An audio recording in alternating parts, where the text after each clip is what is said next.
ఖండాలు దాటి వస్తూ ఉంటారు. సో చాలా పెద్ద మొత్తంలో దర్శనాలు జరుగుతూ ఉంటాయి. ఇప్పుడు 22 గంటల నుంచి 23 గంటల సమయం పడుతుంది దర్శనం కావడం కోసం. సో ఆ 3 గంటల సమయాన్ని అదనంగా జోడించామని చెప్పి టీటీడీ చెప్తోంది. 3 గంటల పాటుగా విఐపి బ్రేక్ దర్శనం కొనసాగుతుంటుంది తెల్లవారుజామున. సో ఆ విఐపి బ్రేక్ దర్శనానికి సంబంధించి దాన్ని ఎత్తివేయడంతో ఇప్పుడు ఆ 3 గంటల పాటుగా కొన్ని వందలాది మంది, వేలాది మంది దర్శించుకునే అవకాశం ఉంది. 15,000 మంది సామాన్యులకి ఇక్కడ దర్శన భాగ్యం దొరుకుతుందని టీటీడీ చెప్తోంది. అయితే సర్వదర్శనానికి సంబంధించి కూడా టోకెన్లు రద్దు చేసినట్టుగా టీటీడీ నిర్ణయం తీసుకుంది. మే 1 నుంచి కొత్త నిబంధనలు అమల్లోకి రాబోతున్నాయి.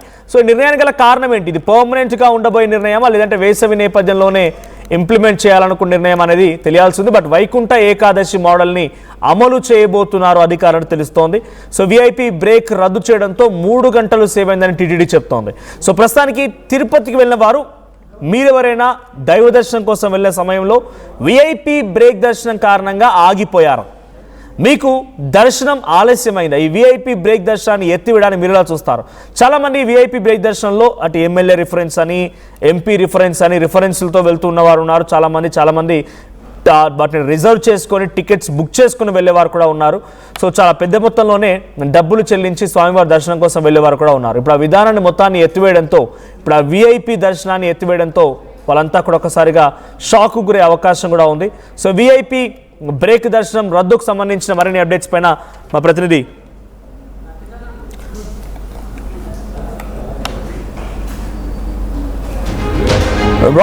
సో మరి కాసేపట్లో జాయిన్ అయ్యే అవకాశం ఉంది. ప్రతినిధి ఏపీ ఇంప్యూటర్ కృష్ణమోహన్ జాయిన్ అవుతారు. సో ఇప్పుడు వేసవి కాలంలో అటు విద్యార్థులకి హాలిడేస్ నేపథ్యంలో పెళ్లిళ్ళ సీజన్, చాలా పెద్ద మొత్తంలో అటు తిరుమలకి వెళ్ళే అవకాశం ఉంది.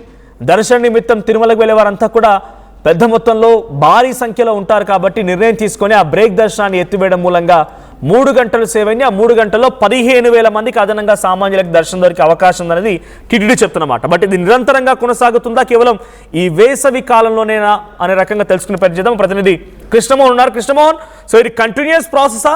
ఈ విఐపి బ్రేక్ దర్శనం, సర్వదర్శనం టోకెట్లు ఎత్తివేయడం అనేది ఇది కంటిన్యూస్ ప్రాసెస్గా ఉంటుందా, లేదంటే ఇప్పుడు కేవలం తాత్కాలికంగా వేసవి కాలం వరకు మాత్రమేనా? ఇది వేసవి కాలం వరకే ఉంటుంది. ఎందుకంటే వేసవిలో పిల్లలకి 10th క్లాస్ రిజల్ట్స్ వస్తున్నాయి, ఇంటర్మీడియట్ రిజల్ట్స్ వస్తున్నాయి. పేరెంట్స్ అందరూ కూడా తిరుమలకి వచ్చే అవకాశాలు పెద్ద ఎత్తున ఉంటాయి. సో ఈ యాంగిల్లోనే విఐపి దర్శనాలని కొంత కట్టడి చేయగలిగితే కొంత పబ్లిక్, కామన్ పబ్లిక్ కి దర్శనాలు కల్పించే వీలు ఉంటుంది అనేది ఒక ఆలోచన. అంటే ప్రతి సంవత్సరం కూడా వేసవి సెలవుల్లో బ్రేక్ దర్శనాలని కొంత ఆశ్రయిస్తారు. అయితే 300 రూపాయలు సర్వదర్శనం ఫ్లాట్స్ కూడా తీసేద్దామనే ఒక ఆలోచనలో ఉన్నట్టుగా ఉంది. అధికారులు కొంత దీని మీద టీటీడీ ఒక అధ్యయనం చేస్తుంది. ఎందుకంటే రోజు 2-3 గంటలు కేటాయిస్తున్న విఐపి ప్రేరులకి 2-3 గంటలు చేసే సమయంలో కేవలం 3,500 నుంచి 4,000 మందికి మాత్రమే చూపించగలుగుతున్నాం.